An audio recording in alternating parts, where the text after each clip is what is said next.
Praise the Lord. இன்றைய ஜீவாப்பம் 1 கொரிந்தியர் 11ஆம் அதிகாரம் 16ஆம் வசனம் முதல் 22ஆம் வசனம் வரை. ஆகிலும் ஒருவன் வாக்குவாதம் செய்ய மனதாயிருந்தால் எங்களுக்கும் தேவனுடைய சபைகளுக்கும் அப்படிப்பட்ட வழக்கம் இல்லை என்று அறிய கடவன். உங்களை புகழாமல் இதை குறித்து உங்களுக்கு கட்டளை கொடுக்கிறேன். நீங்கள் கூடி வருதல் நன்மைக்கேதுவாயிராமல் தீமைக்கேதுவாயிருக்கிறது. முதலாவது, நீங்கள் சபையிலே கூடி வந்திருக்கும் போது உங்களில் பிரிவினைகள் உண்டென்று கேள்விப்படுகிறேன். அதில் சிலவற்றை நம்புகிறேன். உங்களில் உத்தமர்கள் இன்னார் என்று வெளியாகும்படிக்கு மார்க்க பேதங்களும் உங்களுக்குள்ளே உண்டாயிருக்க வேண்டியதே. நீங்கள் ஓரிடத்தில் கூடி வரும்போது அவனவன் தன் தன் சொந்த போஜனத்தை முந்தி சாப்பிடுகிறான். ஒருவன் பசியாயிருக்கிறான், ஒருவன் வெறியாயிருக்கிறான். இப்படி செய்கிறது கர்த்தருடைய ராபோஜனம் பண்ணுதல் அல்லவே.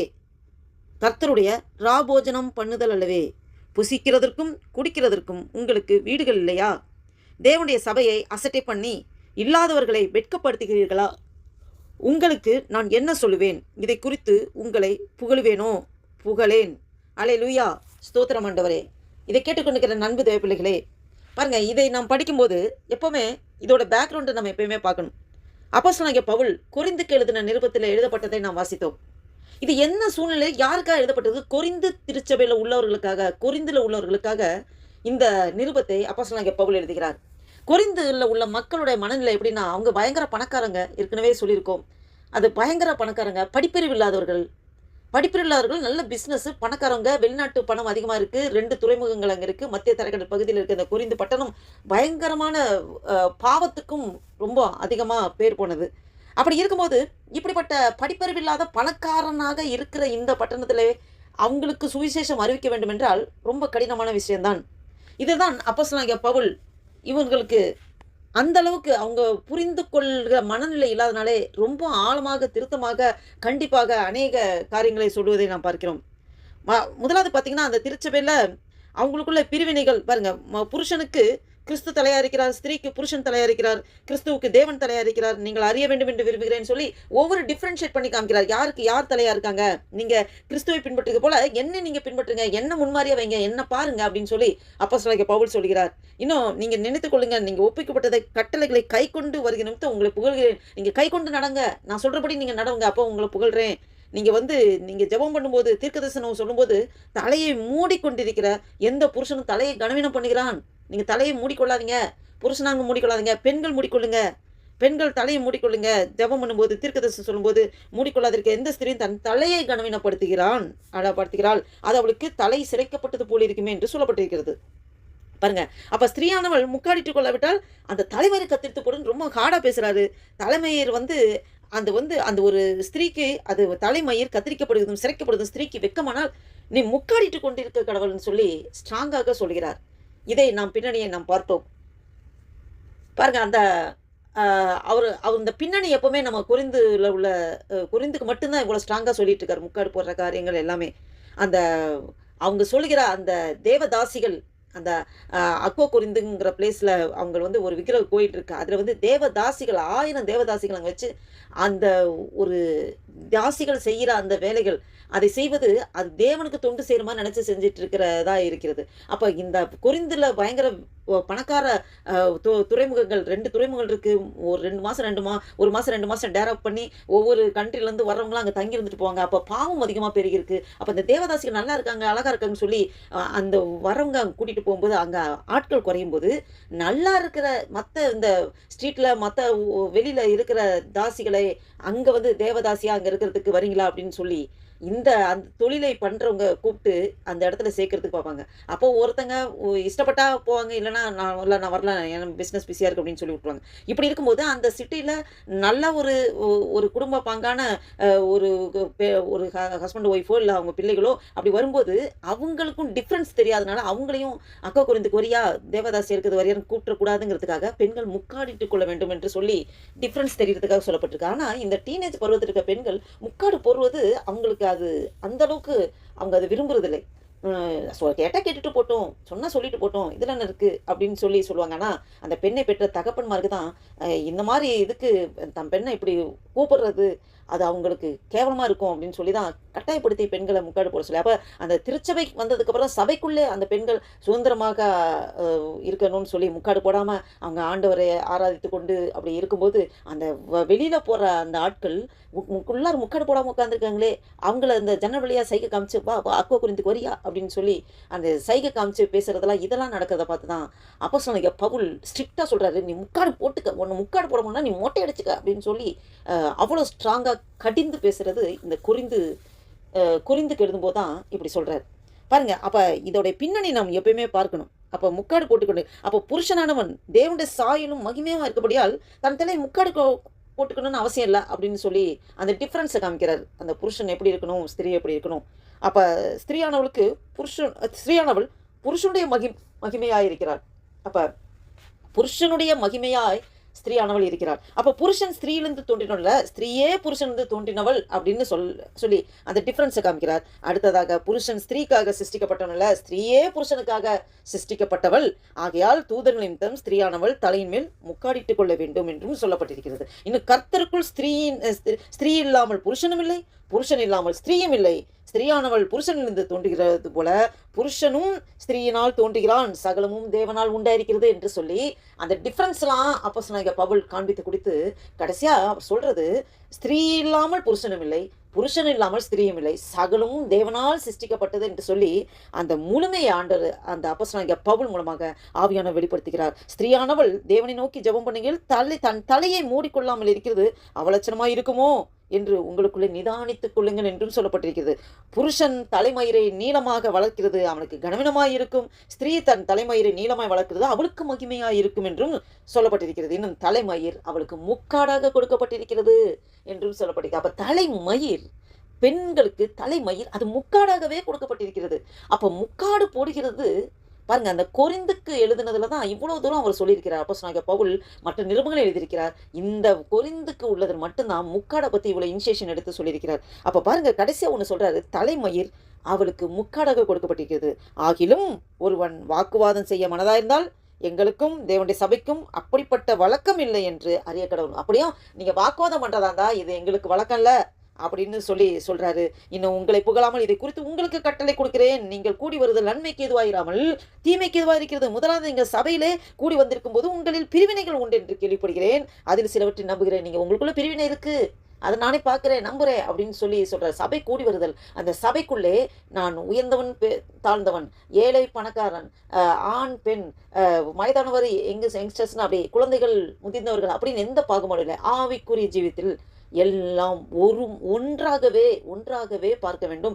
தேவன் அதையே விரும்புகிறார். அந்த ஒருமனப்பாட்டை தேவன் விரும்புகிறார். இன்னும் பார்த்தீங்கன்னா பாருங்க, அந்த நீங்கள் ஒரு இடத்தில் கூடி வரும்போது அவனவன் தன் சொந்த போஜனத்தை முந்தி சாப்பிடுகிறான், ஒருவன் பசியாரிக்கிறான், ஒருவன் வெறியாயிருக்கிறான். இப்படி செய்கிறது கர்த்தருடைய ரா போஜன பண்ணுகிறதுக்கு பண்ணுதல் அல்லவே அப்படின்னு சொல்லி பாருங்க. இது என்ன போஜனத்தை பத்தி ரா போஜனத்தை வருதுன்னு பார்த்தா, அந்த கொரிந்துக்கு எழுதின நிருபத்திலே அந்த கொரிந்து மக்களுக்கு அந்த இயேசு கிறிஸ்துவோட சரீரம், இயேசு கிறிஸ்துவோட ரத்தத்தை அந்த பானம் பண்ணுதல், அந்த புசிப்பது, அதை பற்றிய ஒரு அறிவு அவங்களுக்கு இல்லாமல் போனது. அப்ப நாளை தினத்தில் ராபோஜனம் இருக்கணும்னா போஜனம் சாப்பிடணுமா, சரி வா அப்படின்னு சொல்லி வீட்டு சாப்பாடு எல்லாம் மூட்டையை கட்டி கொண்டு வந்து சர்ச்சில் உட்காந்து இப்ப ராபோஜனம் ஆரம்பிக்கப்படுகிறது உடனே எல்லாம் சாப்பாடு வெளியில் எடுத்து வச்சு இப்ப எல்லாம் சாப்பாடெல்லாம் கை வச்சுட்டு ஓகே இப்போ தொடங்கலாமா சாப்பிடலாமான்னு சொல்லிட்டு எல்லாம் ரெடியா இது பண்ணும்போது இதை பார்க்கும்போது அவர் பாருங்க ரொம்ப கடிந்து பேசுகிறார். புசிக்கிறதுக்கும் குடிக்கிறதுக்கும் உங்களுக்கு வீடுகள் இல்லையா?